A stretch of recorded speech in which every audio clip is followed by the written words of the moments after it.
A lot of people saying they're the best reinforcement in the game, powerful, can take out tanks, but how much do you actually know about clone commandos? Well, you're about to know a whole lot more. Hey everyone, it's Andrew, and welcome to another episode of 50 Insane Details, the series where I reveal things you didn't know, find Easter eggs, and state the obvious about details in Star Wars games. I've been wanting to make one of these about the Commandos for a while, and there's a lot I didn't know about them I discovered while making this. So here it is. 50 insane details about clone commandos. Commandos were first mentioned in the Star Wars universe in Attack of the Clones, when Mace Windu landed on the battlefront of Geonosis. Sir, I have 5 special commando units awaiting your order, sir. They were first introduced into the Star Wars expanded universe in the novel The Cestus Deception, or maybe it's Kestis, probably Kestis. But it wasn't until 2005 Star Wars Republic Commando that they were fully fleshed out and developed as characters. Now, if you haven't played this game, I would highly recommend it. It does feel a little dated, a bit old, but if you're a Star Wars fan or a Clone Wars fan, it's a must play. Seriously awesome game, love this. This game introduced Delta Squad, an elite group of clone commandos who are deployed on special assignments between Attack of the Clones and Revenge of the Sith. The first mission they're deployed on is to assist with the assault on Geonosis, which ties back to what this clone trooper says during this scene.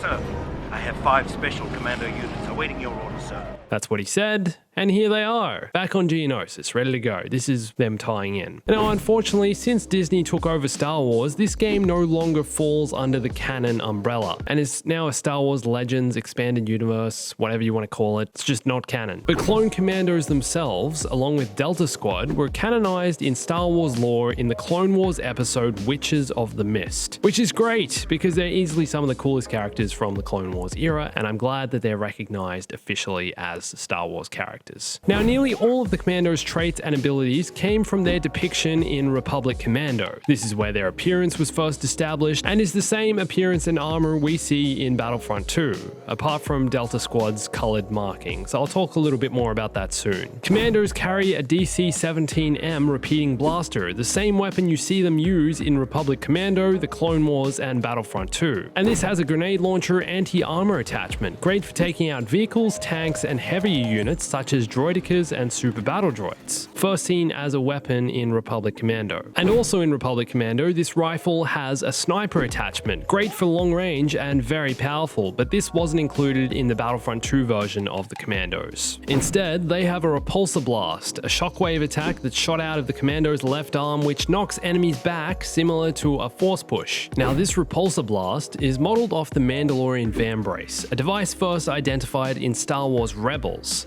This was originally a device used by Mandalorians to combat a Jedi's abilities, and could also include a grappling line, shield, blasters, flamethrower, paralyzing darts, bunch of other stuff, all shot out of the user's arm attachment. Boba and Jango use something similar to this, although without the actual repulsor blast, but they have the arm attachment. Now, clone commandos have a hidden knife blade, which extends from their left knuckle and can be used as a melee attack. There's not really much about this in Star Wars canon, but legend says it's a vibro blade, similar to the BX Commando droid's melee attack. So I'm going to go ahead and say it's the same thing. Now, while playing Battlefront 2, you may have also noticed that the Commando's blaster rifle functions a little differently to other blasters in the game. Instead of having a cooldown after being fired, the DC-17M reloads, and the Commando actually places a new magazine into the rifle. Okay, let's talk a little about Delta Squad, the most well-known clone commando unit. Now, like I said before, they are the squad you lead in Republic Commando,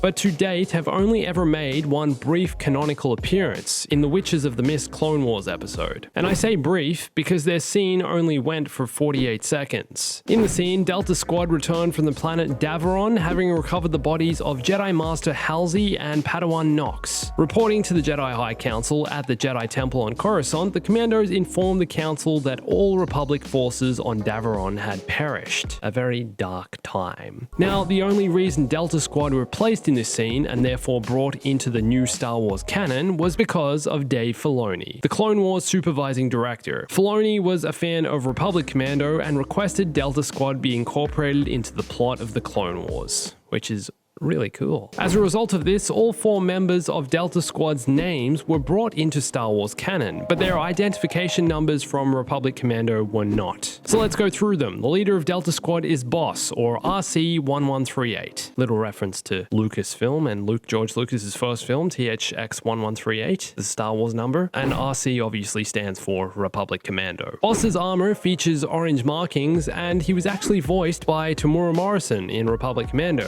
the actor who played Jango Fett and voiced all clones in Attack of the Clones and Revenge of the Sith, and also went back in on the special edition Star Wars. I'm pretty sure he voiced Boba Fett as well. RC-1262, or Scorch, is the munitions expert of Delta Squad, which I think is why he has this larger backpack, so he can carry more ammo. His armor features these yellow markings on his arms and legs. RC-1140, or Fixer, is the quiet computer hacking member of Delta Squad, recognizable by the green stripes on his armor. And finally, RC-1207, or Sev, is Delta Squad's sniper specialist. His armor is painted blood red, with a mark of red paint over the front of his helmet. And he gets a pretty decent front-on shot in the Clone Wars. You know, good to see him getting some actual screen time here, even if it is only for a very brief second. Now, Republic Commando is more brutal than most Star Wars games, featuring a higher level of violence, blood splatters, and Geonosian head removal, which that's very specific. Only the Geonosians get their heads removed in this game. And it was an intentional decision to make the game more violent than other Star Wars games to give players the experience of playing as a hardened clone commando who sees some serious stuff. You know, they're gonna see some heavy things in the Clone Wars. Now, another clone commando you may recognize is Gregor, or CC-557639. He participated in the Battle of Sarish, but went missing after the battle in the Clone Wars TV show. Gregor was later found on Abafar and had amnesia, not remembering he was even a clone commando. However, after being discovered by Colonel Miku Gascon and D-Squad, I think that's how you say it anyway, he regained his memories and went full clone commando on the Separatist mining facility. And in this scene, he's using the DC-17M blaster, just like the other commandos. And another cool little detail, the explosive barrels in this scene are modeled after the explosive scene in Republic Commando. Also, the markings on Gregor's helmet. These are inspired by ice hockey Boston Bruins goaltender Jerry Cheevers, who stenciled hash marks on his mask to represent the stitches he would have gotten if he didn't wear protective gear while playing. Gregor also survived the Clone Wars and showed up in a few episodes of Star Wars Rebels, living with Captain Rex and Commander Wolffe in a modified ATTE on planet Selos. Selos? Man, I'm off with my pronunciations today. And he also removed his clone control chip at some point, so was not affected by Order 66 and didn't feel the need to kill any Jedi, which is always a bonus when you're a clone, you know? You don't want to be doing that kind of thing. Now, one clone commando unit you might not know too much about is Clone Force 99. This commando squad is going to be part of the Clone Wars Season 7, and there are a few unfinished episodes which featured their story arc revealed a few years ago at Star Wars Celebration. They were a batch of clones born with genetic mutations, making them superior to regular clones. Their nickname is Bad Batch,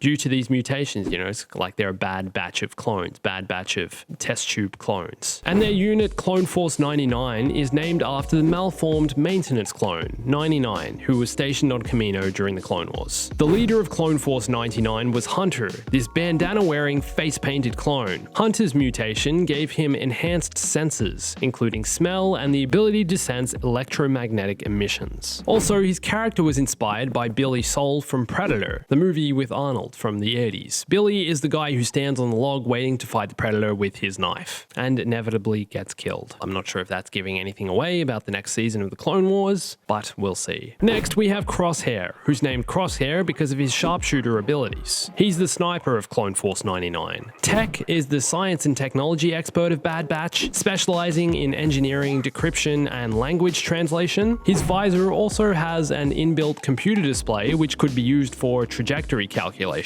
of things like explosives, rockets, etc. You know, you're seeing how far they're going, calculating how far you want to shoot them, that kind of thing. And the fourth member of Clone Force 99 is Wrecker. His genetic mutations gave him superhuman strength, and he would often fight battle droids with his bare hands. Wrecker also used a DC-17M blaster rifle, the same rifle as used by the clone commandos. So it seems this unit is set up in a similar way to Delta Squad, each member having a different role or specialized skills. A bit of a rip-off in in some ways, I guess, but also original characters, and they're all mutants. So it's like a cross between X-Men and Delta Squad. George Lucas actually had some input into Bad Batch's creation and wanted to create a version of the Dirty Dozen, but with clones, which is basically a bunch of criminals and misfits coming together to fight in the war. And did you know that clone commandos are responsible for founding the Stormtrooper Corps? When the Empire was established, the military forces of the Republic, being the clones, were inherited by the Empire and tasked with taking out any remaining separatist holdouts. But because no new clones were being produced and the pre-existing ones were aging at an accelerated rate, the clones began accepting non-clone recruits. And that's how the Empire's army was started. We have these guys to blame. Can you believe that clone commandos are the reason the Empire has an army? That's canon, that's real. So how much did I teach you about clone commandos today? And is there something you know about them that I don't? Let me know in the comments, and also let me know what you want to see 50 Insane Details about next. And go watch my 50 Insane Details video on Felucia. Did you know that the ATT actually gets dropped into the map? So many awesome details on this map like this. It's really cool. Go watch this video. And follow me on Twitter, Instagram, and Discord. I post extra content on those platforms all the time now, so go check that out. Thanks for watching this. My name's Andrew. I'll catch you soon.